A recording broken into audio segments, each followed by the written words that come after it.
Hello and welcome to the Horsemanship and Mindset podcast with your host, Kimberly Dunn of Idlewild Horsemanship and Mindset Coaching. This podcast is here to bring you the very best in tips, tricks, and advice to help you better understand yourself, your mindset, and your horse, because your horsemanship starts with you. Let's go.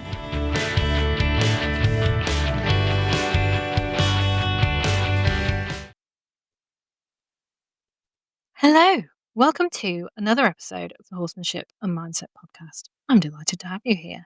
I've just been reminded by my podcast hosting platform that last week's episode was episode 50, which is crazy. And I'm coming up to, in October, I think it's October the 23rd or something like that, is the year anniversary of this particular podcast, which is very cool. And stay tuned because I will be running a special giveaway to celebrate that. So I'm just putting together how that is going to work. And it will be coming very soon. So keep an eye out for that. And just to say as well, while I'm kind of updating, um, some of you may have seen, I can't remember if I've mentioned it before on the podcast, but I have spent the last year writing a book. Da da da. And it's not about fairies, guys. It's about it's about horses and mindset. And I don't want to share the title yet, but it's basically everything I do now in a book. It's a guide that the questions can pick up that's going to help them better understand their mindset, better understand their the effect that has on their relationship with horses, and how there's tools in there so you can start to shift things. I'm so excited. It's finished. I'm just proofreading it. I have some other people to proofread it. And then it's going to get all put together. And I'm hoping that it's going to be out in November in time for Christmas. So keep an eye out for more info on that. It's very exciting. It's just very cool. So stay tuned. And also, there will be a newsletter email going out for those of you that are on the email list, with some lesson dates for the Midlands in October. And then just in person lesson wise, if you are in the UK, I kind of scale down a bit this time of year. If you have an indoor, great. If you don't, I won't be booking lessons because the weather's just too unreliable as we head into winter. But otherwise, you can work with me one-to-one online. So if you're looking to really truly shift your mindset, finally get confidence, finally let go of nose with your horse, I'll talk a little bit about that at the end. Yeah. Anyway, let's dive into today's episode. So today we are going to be looking at the mirror effect. I really cannot form words and sentences at the moment, so you're going to have to excuse me. The mirror effect, why regulation matters. I often reference, and you will hear referenced in the horse world, certainly the kind of more forward-thinking horse world, about how horses are our mirrors. And I thought it'd be cool to talk about because I've just been going through some old material of mine that I've used in courses and stuff. And a slide came up of that.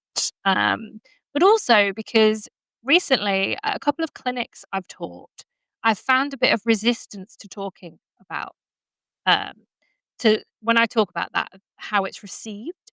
Because I hear people sometimes say, well, I'm calm and my horse isn't. So I don't think that's true. But then actually, the person who says they're calm isn't displaying behaviors of someone who's calm. And I also want to talk about like how you speak to your horse because, and I mean out loud, because I see often a behavior that happens in people that are nervous where they talk to their horse in a nervous way which then kind of perpetuates those nerves. So I want to just invoke a bit of thought into that as well today. So let's dive in. The mirror effect. So I talk about this a lot, but basically, yes, horses are mirrors to us.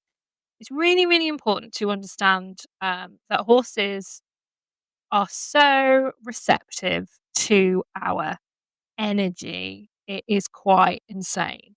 And they have to be. Horses are prey animals. They have evolved to survive living out on, out in open spaces. They need to know any shifts in their environment, which includes the beings around them, because that might mean that they're about to be in imminent danger. So their senses are super heightened compared to ours. Their hearing, their sight, their their ability to pick up on little minute details like body language, like the energy that we're giving off. And I can't remember the exact fact on this, but they can pick up on things like our heartbeat and things. Like they know if we are nervous. They know. Okay. So there's no amount of talking or pretending that will work because they know. And if they pick up from us that we are nervous, then they too will pick up on that and be nervous. So if you turn up to, let's say, a clinic or a show, you know, and your horse might be okay, they might be a seasoned competitor or, seasoned clinic attender. But if you get there and you are cacking your pants, the chances are your horse is going to pick up on that and be like, oh, okay, well, they're nervous, so maybe I should be, you know? And it doesn't matter if you say you're not, they know. They can pick up on things like the energy that you're giving off, your body language. They know. They know people. So it's really, really important that we understand ourselves and that, okay, yeah, I'm nervous or I'm not feeling quite right. And we learn to admit it, whether it's just to ourselves or out loud, B, do something about it. And I'd like to, in this moment, as I'm talking about this, just like say there is no shame in feeling nervous. There is no shame in admitting, yeah, I feel a bit anxious. Like, I feel a bit uncomfortable. I feel a bit nervous. It's okay. It's okay to say that. You are a human being. This is a normal function. Again, it's a survival instinct that is within us. That in new environments, in environments that are potentially threatening, whether that's directly or indirectly, like it's normal for senses in your body to pop up and to make you feel like, oh, I don't know if I'm okay. It's okay to say, I'm anxious, I'm nervous. I would like to normalize that a bit more and remove the shame from that because that is a barrier. That shame of feeling nervous or anxious is a barrier to you doing something about it. Because the more you just try and bury it, say, no, no, I'm fine, totally fine, I'm all right, you're blocking yourself. You're blocking yourself from the ability to let go of that feeling, to move through it, and therefore help your horse.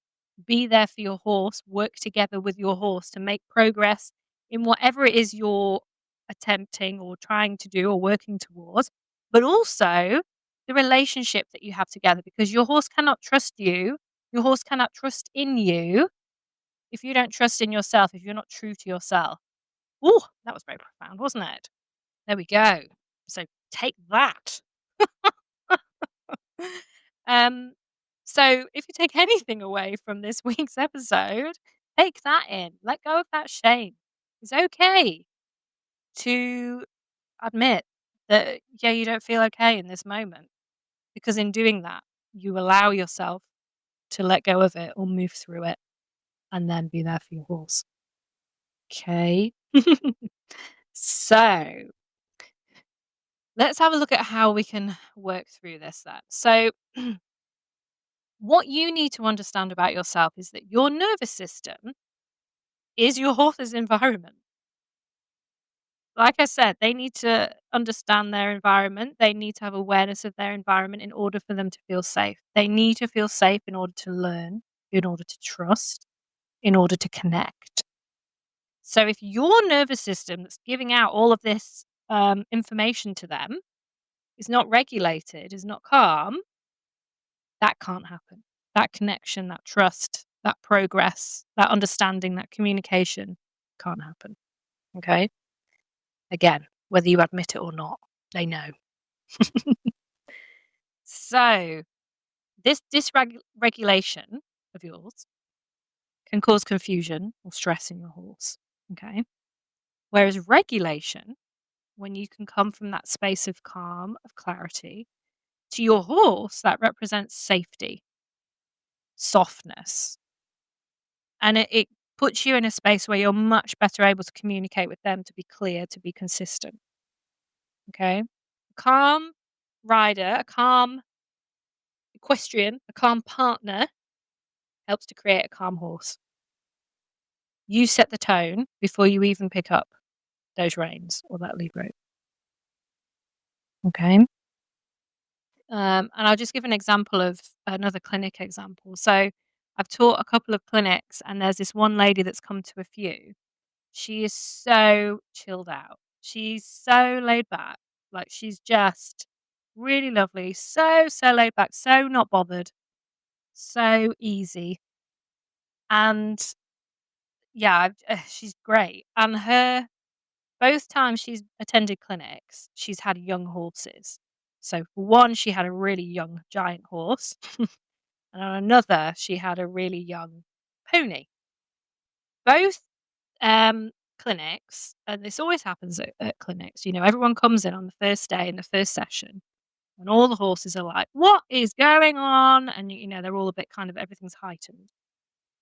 And both both occasions with both of those horses, she comes in, the horses are like, "What the hell? Where are we?"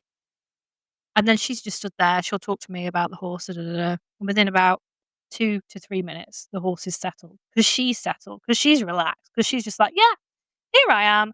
This is the horse. They've done blah de blah. We'll just see what happens. No expectation. Just wants to get out and about. Totally relaxed and calm."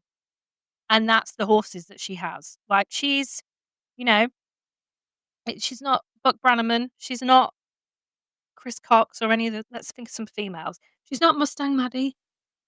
You know, but she's calm and relaxed. And so that is then creating that environment in the horses that world with you. That's what's created. Okay. And this is possible for you to create, by the way. This isn't something that this lady has that you don't have and you never will have.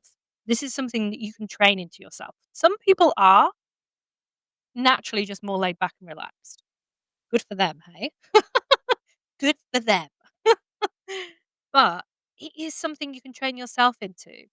I wasn't a calm, relaxed person. I was a chronic worrier. I would worry myself silly.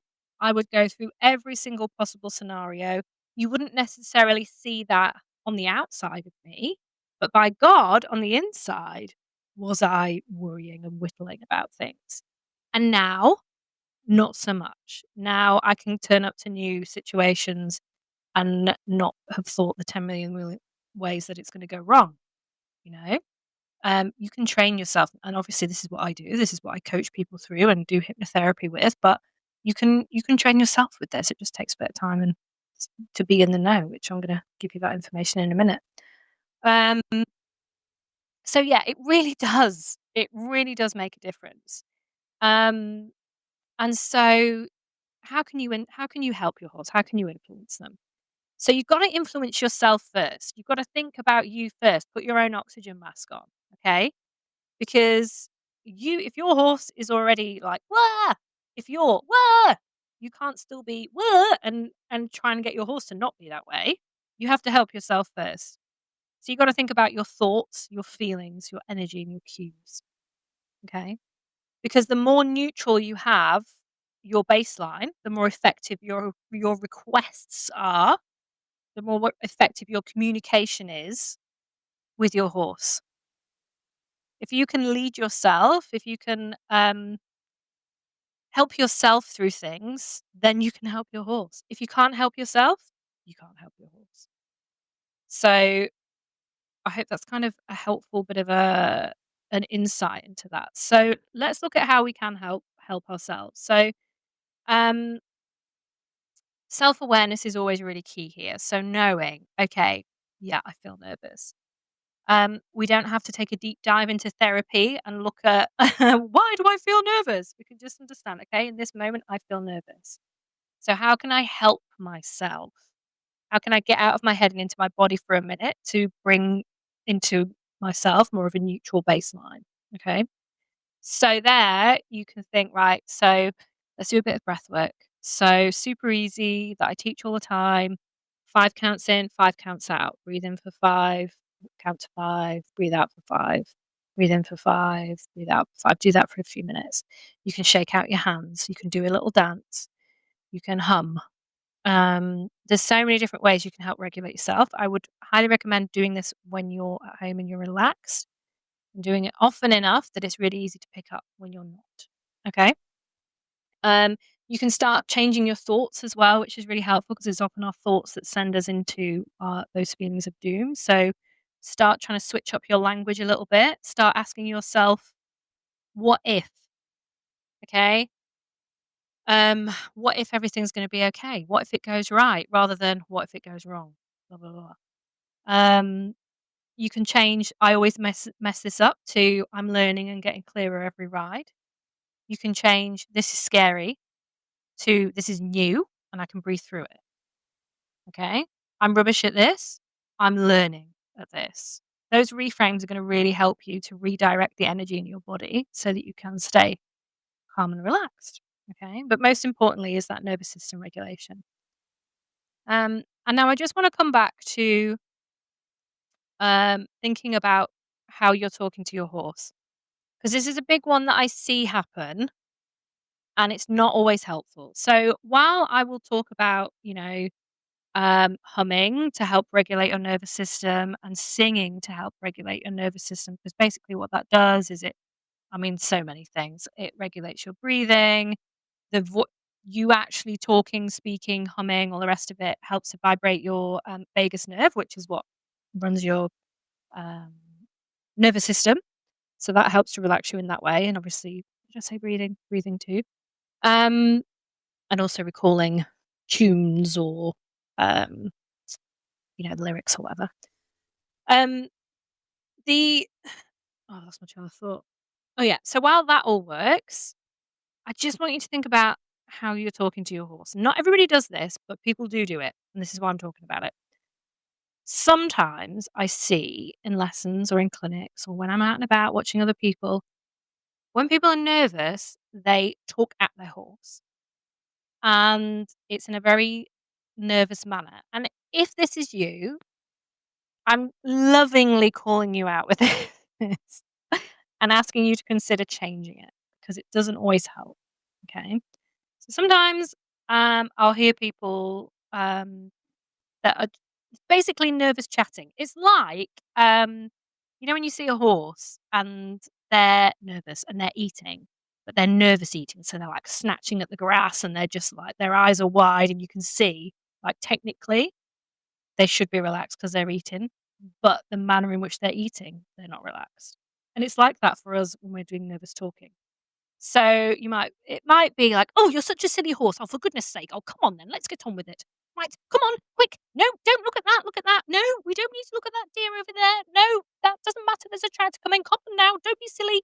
You see, like, you can hear the energy in that and the pitch of it and the cadence of the language. And that's what happens. And I hear it. sometimes, and that is not helpful for it's not helpful to your horse. It's kind of demeaning your horse in a way. You're, like, speaking to your horse in such a way that they're stupid and they're silly, where actually they're not, they're being a horse for a start. Um, but secondly, you're kind of you're in your head when you do this, you're almost trying to predict things that are gonna go wrong. Like, "Oh, you don't need to look at that gate opening up there. No, no, I know there's a tractor. I know there's a tractor, but you don't need to react to it." Blah, blah, blah. Like, you're almost putting things in your mind for you to be scared of. You're seeking out the potentially scary things that your horse might not even give two hoots about. But then you're projecting that onto them. And you're making it about them. "Oh, they're such a silly horse. Oh, they're doing this." But actually it's you that feels nervous. And then you're giving out that nervous energy, which is your horse is picking up on. So then they're nervous. And do you see how this cycle starts and then repeats and then perpetuates because of the language that you're using and the way in which you're projecting that? You're like almost projecting your nervous energy out in that that's happening. Does that make sense? So if you're listening to this and you do this, I'm sending you so much love and I'm saying this with love. But have a think about the effect that that's having on you. Because even talking in that way, like, you physically, you're not allowing yourself room to breathe, and while you are making noise, it's not noise that's helpful to you. So try, instead of this talk and instead of this projection, start to switch it up. So maybe if you still want to talk, really think about slowing it down.